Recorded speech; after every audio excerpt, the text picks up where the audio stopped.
What's up, guys, and what's up, Anthony? What's up, Nick? We got a super exciting episode for you guys today. We're going to be talking about artist branding essentials, and we're going to go through the 5 key aspects of artist branding. So we're going to go, the first one's going to be logo and brand identity. Then we're going to move on to print media, followed by social media cohesiveness. Then we're going to talk about website design, and we're also going to talk about video as the 5th and final point. So let's get started, Anthony. What do you say? All right, so we're going to get started here right now. So let's do it. What we wanted to start off with is kind of your core of branding, and this is going to, and your image of branding is going to be your logo and your brand identity, which kind of go hand in hand. Right. So your logo is going to be an image or a symbol that's created or from original artwork, and it can be also be a signature. It doesn't have to be such an icon, because if you think about a logo, you're just thinking of an icon that people remember, but a signature is also unique, and also just kind of the text or the font that you use in your name can be very unique and attached to your product, as you would see in people like Kid Cudi. He spells his name differently, and the font's kind of twisted up a little bit.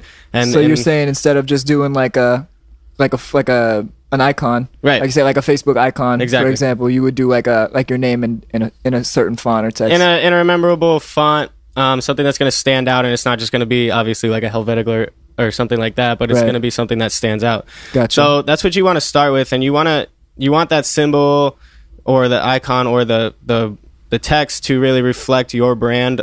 So if you're doing something like grungy music, you want it to be a grungy text. If you're doing some classical music, you want it to be a classical font. You want it to have a symbol that kind of represents the classic idea that's in classical music. You want it to have very clean lines and forms and just reflect that music. So with your symbol, that's what you'll have, and you'll base your brand identity off of that. Okay. So that's going to lead you into the next step, which would be brand identity, which goes to colors, just the feel of it. So like how you lay things out, how you lay your flyers out, how your website's laid out. This is your brand identity. So your color scheme, that's going to really evoke emotions, and colors are going to naturally evoke emotions in people. There's a lot of science out there that bases colors off of how people feel, and if I was you, I would dig into that and look into that a little bit before you get your brand together, just so you kind of go with it. A lot of people feel earthy colors when they're doing like spiritual kind of music, or really talking about the core feelings of your life.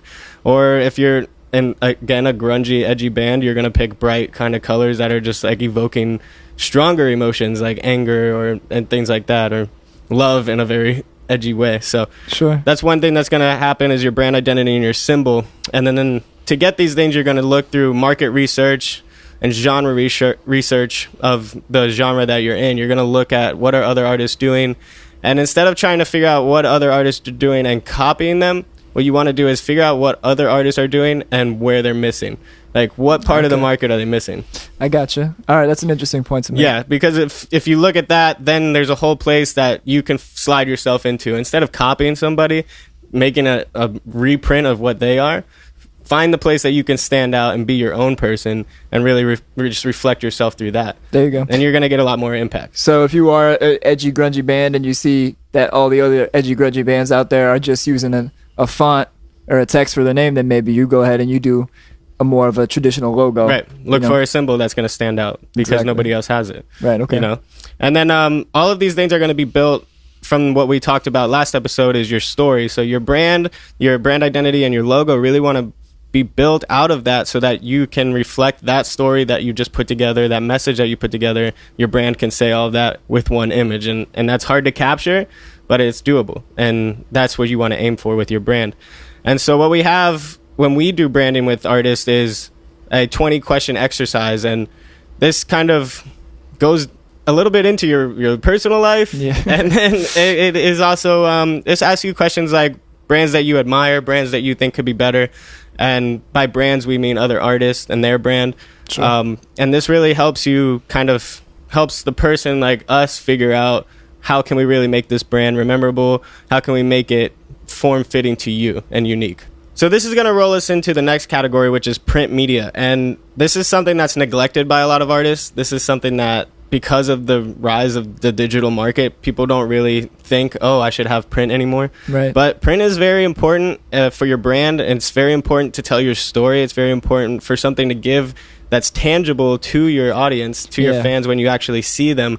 Even if you're not actually seeing them, you can mail something to them, and this makes a big impact. Obviously you don't want to be just mailing things out to people, but to make an impact on a fan that's already reached out to you mail them like a flyer or something. That's maybe a awesome, cool little thing to look at. Maybe you make it functional, so you have a card that you could rip a piece off and it could do something for you. There's multiple ideas you can come up with, but these are the things you want to think about and get very creative with your print media, because this is what is memorable from an artist. Maybe it's like a photo of the live show that they recently attended. Yeah. Like, from the stage, maybe like you doing that whole selfie thing that everybody's doing with the whole crowd in the background. And on the back is a downloadable code for something. Yeah, exactly. For a poster or a printable thing or something even more tangible. So these are things that you want to look at in print media, and what you really want to make sure you're paying attention to with your print media is the design is very professional.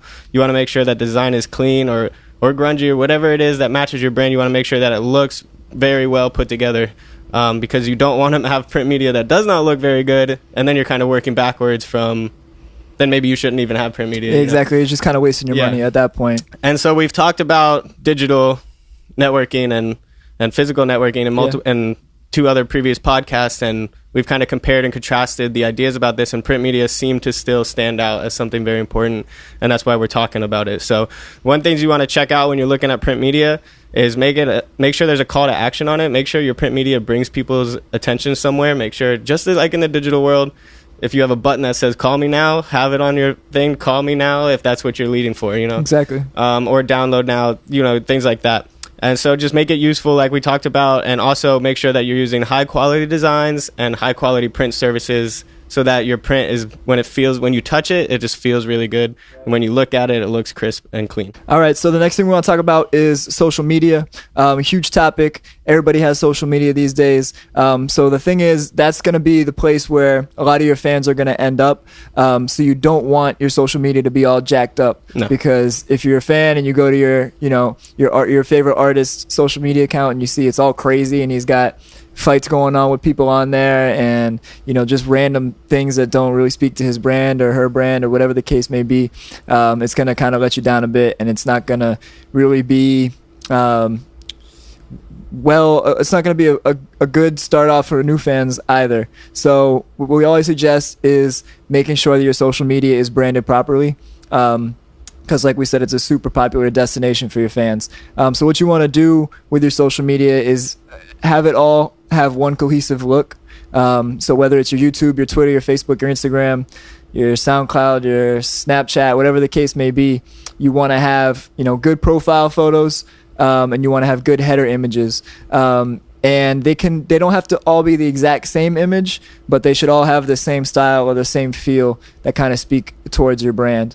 And we always suggest making sure that you take the time to do it professionally, whether you're doing it yourself or you invest a little bit of money into it. It's really not too expensive to get done, and it'll really help you out in the long run. So make sure your social media is branded properly. The next thing that we want to touch on is websites. And we see a lot of people nowadays, since social media is so big, that they don't really think that they need a website, because why have a website when I just direct all my friends to my SoundCloud, or when I have my YouTube channel up and I send everybody there. But the thing is, with social media sites, you can't really tell your story 100% on them, because you don't have control over a lot of the information that goes in there, right, or the way that it's laid out. And you can't really combine, say on your YouTube, you can't combine photos with your videos with a bio, and have it all lined up in a contact call to action and book shows. You can't really have that all right there. So with your website, you can really kind of make this your world. You know what I mean? You can really kind of make this your whole brand, and this will be the one place that you send all your fans to, because on your website you can have all of those things that we previously talked about. Now, you can go about it using sites like WordPress and things like that. You can figure it out yourself. I would say it probably takes about a week or so in order to get the back end and really figure out what it is that you're doing. Just make sure that you have a website. Nowadays it's kind of cheap to do. We have a website artist service that we do here for artists, whether they're actually in the studio with us, working with us physically, or online. We do that as well. But we always suggest people to have a website that's laid out properly, where you can convert your fans into what it is, what kind of action it is that you want them to take. So if you want them to go to your shows and you're coming out with a whole tour of shows, or you just got 1 or 2 shows, you want to have that up there, and you want to have the buttons to click and purchase, tickets. Or if you're trying to get people to sign up for your email list this month, then you want to have that be your call to action. You want to have the way that your website's laid out to funnel down to that kind of call to action.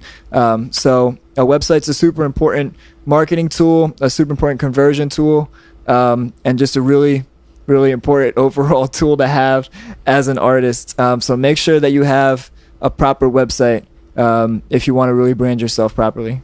And now we're going to move on to our 6th branding essential, and this is video. And to put it very simply, video is really cool. Yeah. With video, you're going to make a huge impact on people, because there's something about watching a video that just makes you really feel like this is happening in front of you. Like this is legit. Like this is real. I'm not reading something. It's not really open to your imagination necessarily anymore at this point. Now they've kind of put it into a real context where you're looking at it, you can see it, and then you can almost feel it, you really get that connection, which is amazing with videos. So with something we've seen recently and something that's blowing up a little bit right now is Facebook videos, because instead of putting something on YouTube and then putting it onto Facebook, you're putting something onto Facebook where everybody that you already want to see it is at. So you have the ability now to just post that video up, and it does better in the news feeds. It'll pop up more. The way that they have things working there is,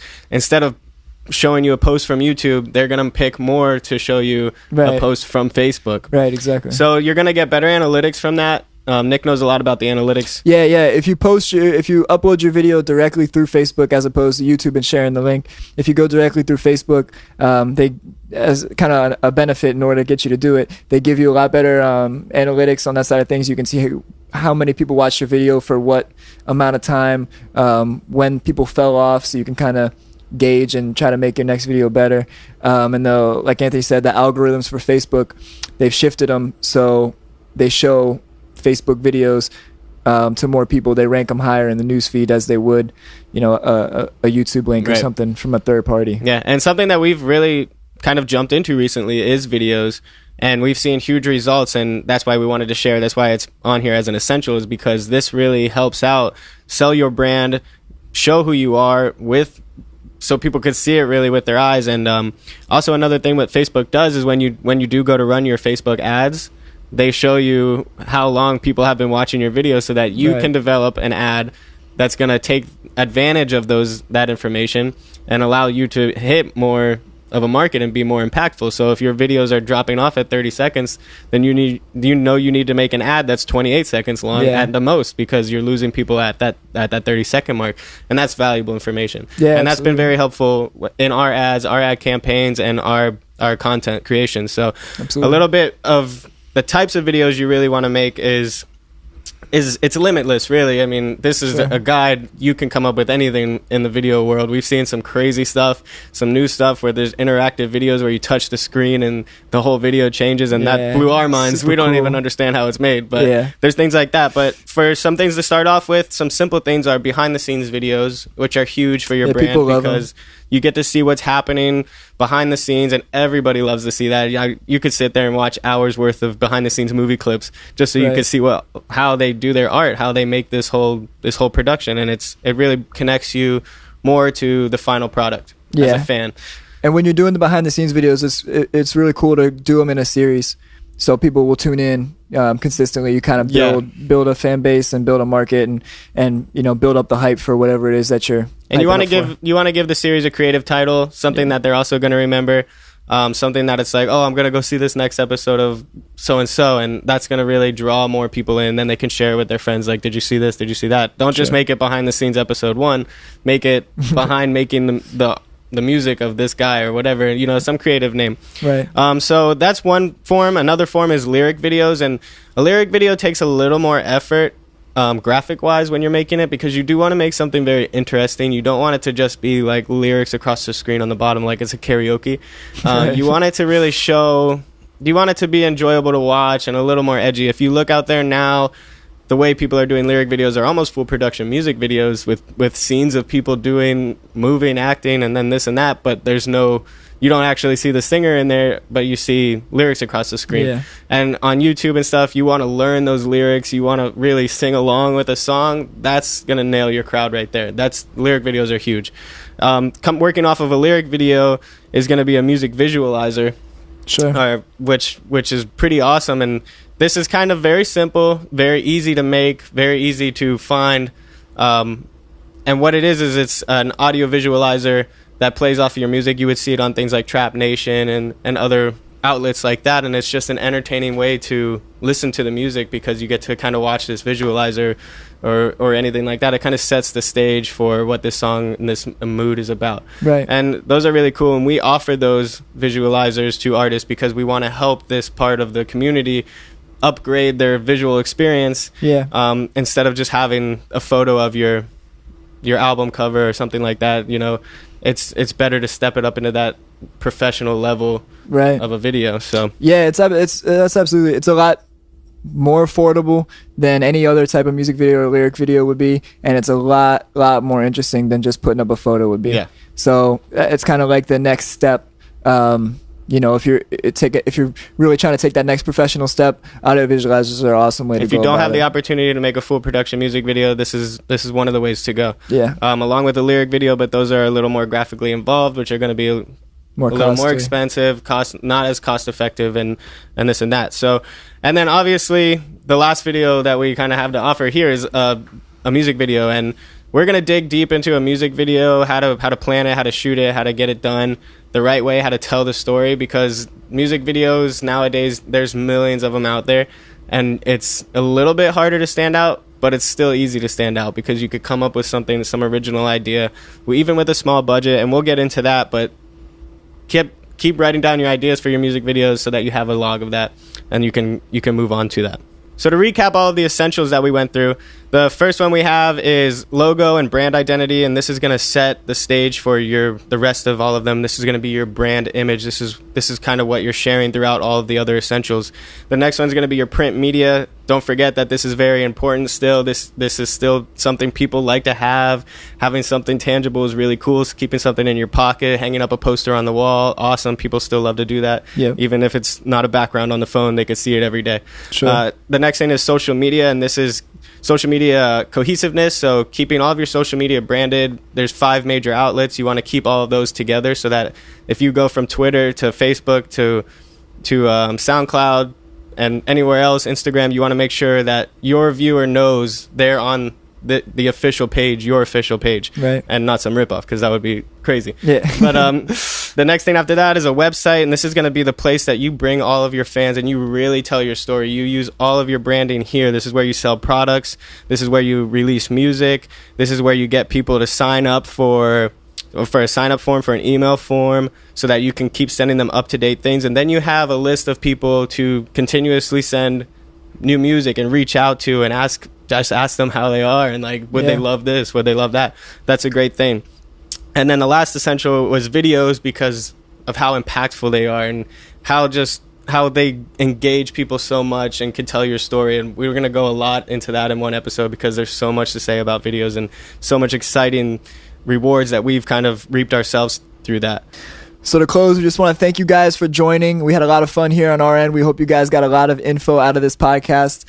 If you'd like to take a next step and join our Facebook Academy, there's a ton of info going on in there. You can join the conversation there at facebook.com/groups/Dream Machine Academy, or just search Dream Machine Academy in Facebook search bar. You can find out a lot more information with our ebook that we came out with not too long ago. That's available for you at our website, dreammachinerec.com. Under the products page, you can find it right there. And also what we're offering today for you guys for checking out this episode is a free brand evaluation. We talked a lot about branding in this episode, so we want to kind of give you guys the opportunity to show us your brand and then have us kind of look it over and see what you can improve on, what's working good for you, what else you can change in order to make it as best as it could be. And that's a free gift for you guys. So if you just go to dreammachinerec.com/mybrand, you can submit all your info there, and me and Anthony and Miller, our other partner here, will take it over and we will check it out and see where we can help you guys out. So once again, thank you guys for listening. Thanks for tuning in.